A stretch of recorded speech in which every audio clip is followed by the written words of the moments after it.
Over the years, Khalif Kairo was flying planes, riding superbikes, driving luxury cars, and sailing boats. He had built a cult-like following, inspiring young Kenyans with his millionaire lifestyle.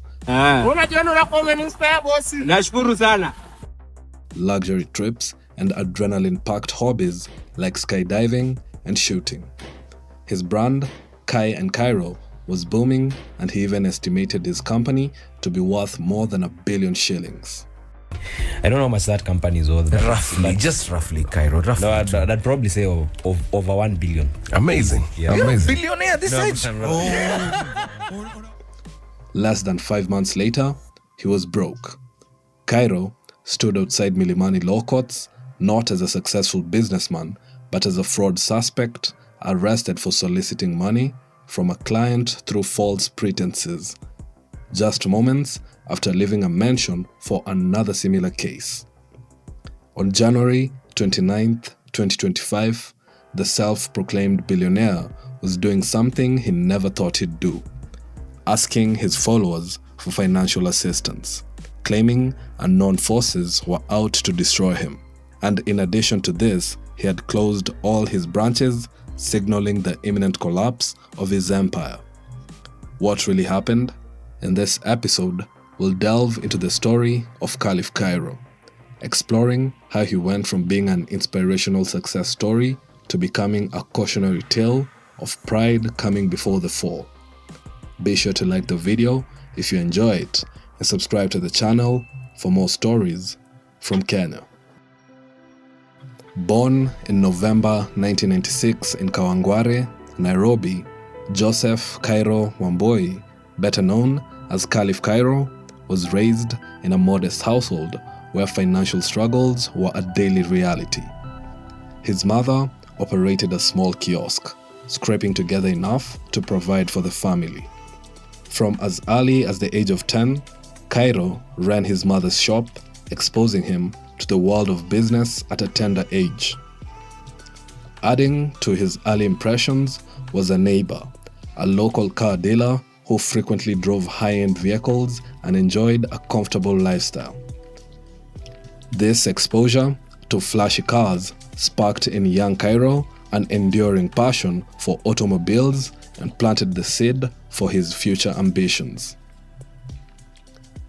Kairo's educational journey began at Huduma Primary in Kawangware, where he studied up to class 6 before moving on to World Hope Academy for the rest of the years, which was also in Kawangware. For secondary education, he attended Dagoretti High School in 2011 and transferred to Kahuho Uhuru in 2012, where he completed his studies in 2014.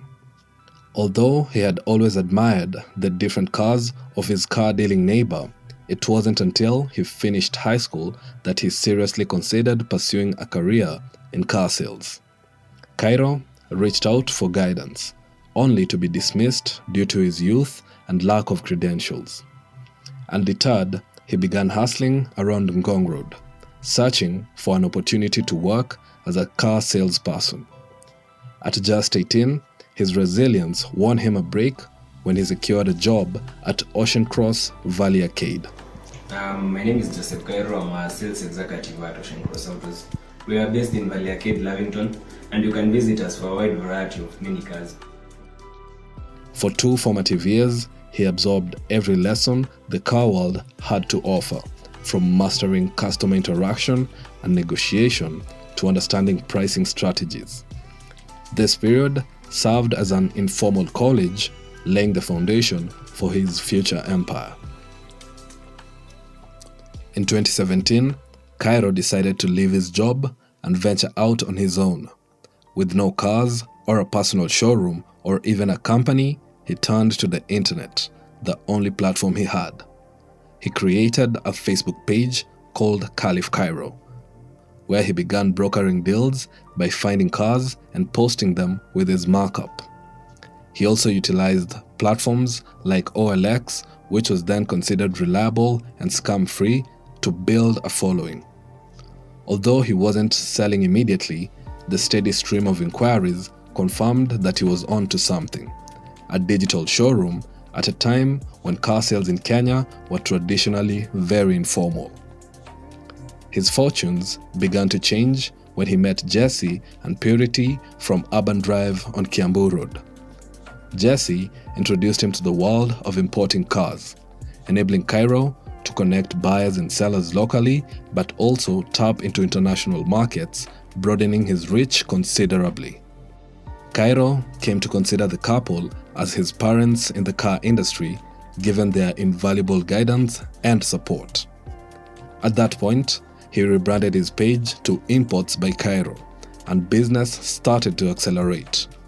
While still benefiting from Jesse's mentorship, Kairo maintained his independence and steadily built and focused on his online presence. In 2019, realizing that a one-man operation was too limiting for what he wanted to achieve with Imports by Kairo, he reached out to two individuals, Clement Victor Kinuthia and Ibrahim Mwangi Karanja, to form a partnership under the already established IBK brand, which had gained significant traction. According to Kairo, the arrangement was based on equal shareholding, and he continued to drive the business by developing strategies, choosing Diamond Plaza as the address, hiring staff, and serving as the sole signatory of bank accounts as a full director. Conflicting reports suggest, however, that Clément and Ibra approached him with the investment proposal, offering to fund his car business while keeping him as the public face. Whatever the deal was, things were good initially. Reports from Cyprian Nyakundi claimed that despite booming sales, internal tensions soon surfaced. Kairo had requested for a larger share of the profits, his partners refused, and eventually he was removed as the CEO. By 2022, he was relegated to producing YouTube reviews and handling customer service, while new employees were instructed to treat Kairo as merely a brand name. Clement ultimately kicked Kairo out, undermining his role as just a commission director. His ousting became a hot topic on social media, fueled by his sizable existing audience who followed his story and were disappointed by the turn of events at IBK. With everyone talking about him, Kairo seized the opportunity to rebrand himself and establish his online dominance. He decided to open a brand new company with great help from his old partner, Jesse from Urban Drive, who allowed him to use their yard to set up Kai and Kairo. Notably, there were allegations that this new brand was originally a joint venture between Kairo and a girl named Caroline.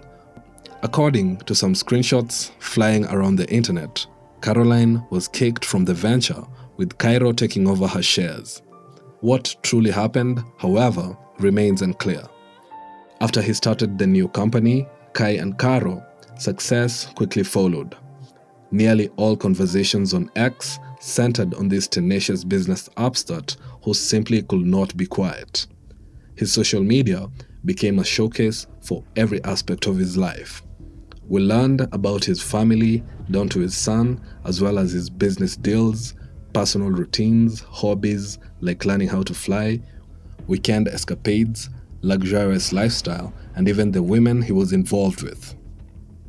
Once regarded as an underdog who had his company stolen and whom people truly rooted for, he soon evolved into a figure who seemed to place himself above everyone else. He never missed an opportunity to clap back at anyone who had anything negative to say about him, reminding them that his son's motorbike could feed their whole family for a year, or that he was tweeting at them from his multi-million office in Kenya's most expensive corporate neighborhood. He understood social media, having leveraged the technology for years, and knew what personality worked for each platform. X is a platform where banter is welcomed, but he also had a wider reach of potential buyers. The way, but I also need to understand one thing. The demographic on Twitter heavily favors the sort of business I do. Because now Twitter has professionals. If I'm selling a G-Wagon and nimeleta G63, Twitter venye iko engineered, Mike Sonko will see my tweet. Right. Maybe, who knows, even the president might see your tweet. Yeah. Because it's a very open platform. Facebook is very rigid. In the way I'm engineer app here, that you can only see tweets of people who have who mkona the same sort of interests. Yeah. With more success, Kairo pushed this braggadocious character to the limit, going from casual feuds with random people he called brokies, to even going after influential figures like the roaming chef Dennis Ombachi, mocking his cooking, calling his career a flop, and even labeling him broke. He used to trend all the time at some point, whether he had drama or not. In a podcast with Phil Director, he admitted that every time he was trending, they sold cars. To him, it didn't matter whether the drama was negative or positive as long as it was publicity. The Twitter inanga those tight controls are bullying na nini means that there are a lot of bullies, there's a lot of toxicity on the app, which now means if you want to leverage on that app, you need to go down to their level. That's the approach I take.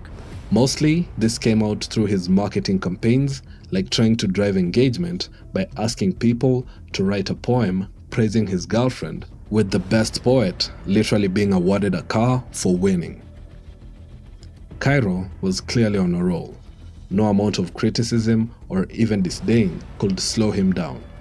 At this point, he seemed to be doing so well, he wanted to expand, and he did it in the most petty way possible.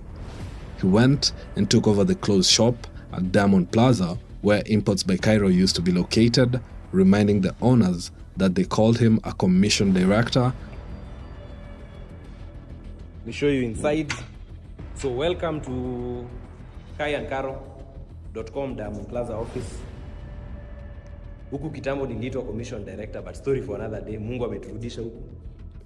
The expansion didn't even make sense, as he needed more than 200 million shillings to fill it up with the type of luxury cars that he wanted to be there, a figure he definitely didn't have. I don't know who can loan me like $2 million, but I'm going to need a lot of money. Hapa tunafaa kujaza Ferrari, Bentleys, Lamborghinis, McLarens, all sorts of crazy cars are going to be coming soon to kaiandkaro.com. It seemed more like an attempt to spite his former partners, even if business wasn't as good as it seemed. He even got an office in the heart of Westlands to serve as headquarters for his two companies, Kai and Karo and Jetman Global, which he formed in 2023. Jetman was supposed to be a venture dedicated to aircraft leasing, sales, and consultancy. The turning point came with the Gen Z protests, where Kairo emerged as one of the most vocal and influential mobilizing figures opposing the finance bill.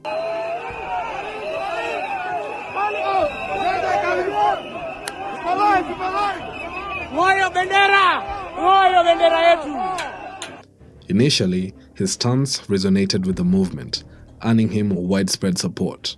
However, his involvement quickly unraveled. After urging Kenyans to steer clear of State House and later calling for retreat, declaring that we had won the anti-finance bill war, he faced intense backlash. Critics saw this as a betrayal, accusing him of abandoning the cause just when the momentum was at its peak. His sudden shift in tone alienated a portion of his following, with people claiming he was bought by the regime. By the second half of 2024, the country was politically charged, especially on social media. Public discourse online had shifted toward holding the government accountable. Real issues like people being abducted left, right, and center dominated the internet, leaving little room for the kind of attention Kairo once commanded. His polarizing tweets, once a magnet for engagement, started to feel repetitive and stale, leading to dwindling influence and a decline in sales. Though Kairo had faced minor controversies before, such as attempting to sell a written-off Mustang as a legitimate deal early in the year, those incidences paled in comparison to the scandals that were about to unfold. The once seemingly invincible car baron, Khalif Kairo, began his downward spiral in December 2024, when clients accused him of failing to deliver vehicles they had paid millions for. On December 3rd, 2024, Kairo was arrested and taken to Kasarani police station after a client reported losing 26 million in a botched Range Rover deal. Another client, Jeff Kule Munane, already paid 2.1 million for a Honda Vezel hybrid imported from Japan, while Donna Ayalo Okoth transferred 2.9 million to Kai and Kairo's bank account for a Subaru Outback. Neither vehicles materialized. Worse, a client who purchased a 2014 Volvo V40 on October 19, 2024 and paid it in full saw it repossessed weeks later due to an undisclosed outstanding loan. Despite Kairo's assurances of debt clearance, another client paid 2.2 million for 2017 BMW X1, only to be left empty-handed, deepening suspicions of systemic fraud. One or two incidences could be blamed on economic challenges, but with over 10 similar complaints, it revealed a pattern of fraud and conmanship. In response to mounting criticism, Kairo attempted to deflect blame, posting on social media that every big entrepreneur must face litigation or money problems, especially when God is taking you to higher levels. This defiance did little to quell public outrage or restore trust among disillusioned customers. Twitter user Njambi captured the essence of the situation with a poignant analogy. How is it possible that I'm giving you money, full cost, to facilitate the importation of my car, and then you fail to deliver with the excuse of tough economic times? It's like being appointed a property manager by a landlord with the responsibility of remitting rent collections, but I fail to do so even after tenants have paid rent. Then I tell the landlord I'm not remitting money to him due to tough economic times. Bruh, that's simply theft. This comparison highlights the absurdity of Kairo's excuses and underscores the fundamental betrayal of trust at the heart of his operations. On 11th January 2025, viral videos showed Kairo's arrest over the Volvo repossession. 2 days later, he stood in Milimani law courts, charged with obtaining money through false pretenses. Chief Magistrate Lucas Onyina granted a 2 million cash bail, but Kairo's troubles escalated. On 28th January, he was rearrested over a Volkswagen Tiguan scam involving Dan Odhiambo Odundo, who paid 3 million for an imported car that never arrived. Meanwhile, his WeFunder crowdfunding campaign, which allegedly raised 12.9 million in pledges in less than 24 hours, collapsed under legal scrutiny. By late January, all branches of his business had closed, and he faced tax evasion and money laundering charges from the Kenya Revenue Authority. Instead of taking responsibility for failing to deliver cars that were fully paid for, he blamed unknown forces and a smear campaign by bloggers. The facade of being a CEO of a billion-shilling company collapsed. The man who once flaunted wealth now resorted to begging, sharing a paybill number to crowdfund survival. Ironic, considering how he used to mock those who asked for money online. Critics saw poetic justice in his downfall. At its core, this was a Ponzi-style scheme, using new clients' money to fulfill old orders and debts until sales dried up and the fraud collapsed, exposing Kairo's fake billionaire status. As of this video's release, Kai and Kairo remains closed. However, Kairo is attempting a comeback with a new digital product for his company where car buyers and car sellers can connect. He's marketing the idea that his website gets high traffic, so for 5,000 shillings, sellers can list their cars and supposedly increase their chances of making a sale. He also offers additional services like verifying the cars, taking the photos and accurate listings. But here's the issue. If his business struggled despite having all that alleged high traffic exclusively, how will other sellers succeed with his reputation being worse than ever? Trust is the foundation of the car importation business, and after his scandals, that trust is completely shattered. Even if the platform works, will buyers feel comfortable transacting through a company that collapsed due to defrauding clients? Bouncing back will be very hard. He's probably heavy in debt, but hopefully, if he does, I hope it's because the victims received justice either through delivered cars or refunded money. But that's just my opinion. Let me know what you think about this Khalif Kairo situation in the comments. Be sure to like the video, and I'll see you in the next one.